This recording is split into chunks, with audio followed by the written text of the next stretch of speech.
네, 여러분 안녕하세요. 마재강입니다. 오늘 또 어떤 소식들이 있을까요? 한번 보겠습니다. 명태균 거래한 국회의원만 최소 25명 자신 있으세요?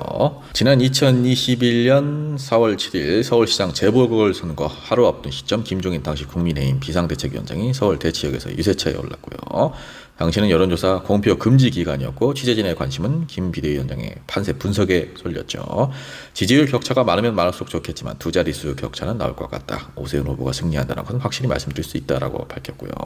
이튿날 투표함이 열렸고 오 후보는 더불어민주당 박영선 후보에게 18.3%포인트 차로 압승을 했습니다. 근데 이것도 이제 명태균 씨가 회고를 한 거죠.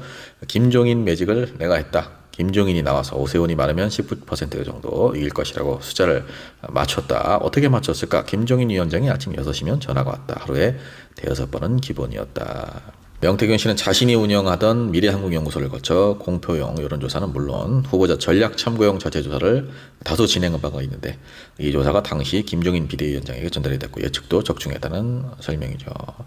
이렇게 자신과 거래한 사람들의 명단이 30명 이상 된다. 이름을 나열을 했습니다. 김종인, 이준석, 오세훈, 홍준표, 윤석열 여기에 국회의원 25명가량이 더 있다라고 했는데요.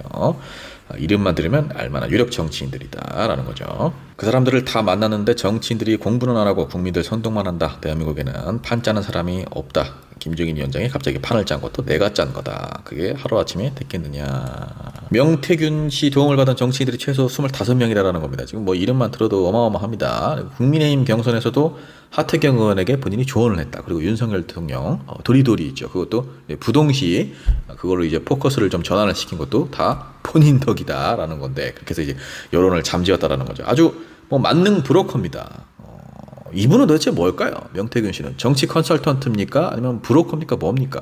왜 이런 사람들이 이렇게 숨어서 지금까지 정치판에서 활개를 칠 수 있도록 도움을 주고 또는 도움을 받고 한 겁니까? 김종인, 오세훈, 이준석, 홍준표 이런 거물급 정치인들이 언급이 되고 있는 상황인데 이게 사실이라면 정말 너무나 창피한 일 아니겠습니까? 김종인 전 국민의힘 비상대책위원장 굉장히 촉이 좋기로 유명하죠. 그리고 판세를 잘 읽기로 유명한 사람이라서 특히나 이제 선거 때가 되면은 이분 몸값이 굉장히 치솟는 그런 분인데 이것도 명태균의 작품이다.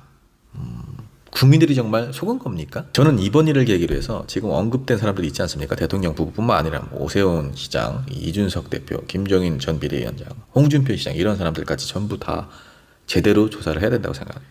물론 김건희 여사는 다른 정치인들과는 또 다른 입장에 놓여 있는 사람입니다. 김건희 특검법 이번에 또 발의가 될 건데 명태균 게이트 관련된 내용 추가가 됐죠. 공천 개입, 불법 여론조사 이런 것들도 다 명태균 게이트와 관련된 것들이기 때문에 뭐 당연한 겁니다.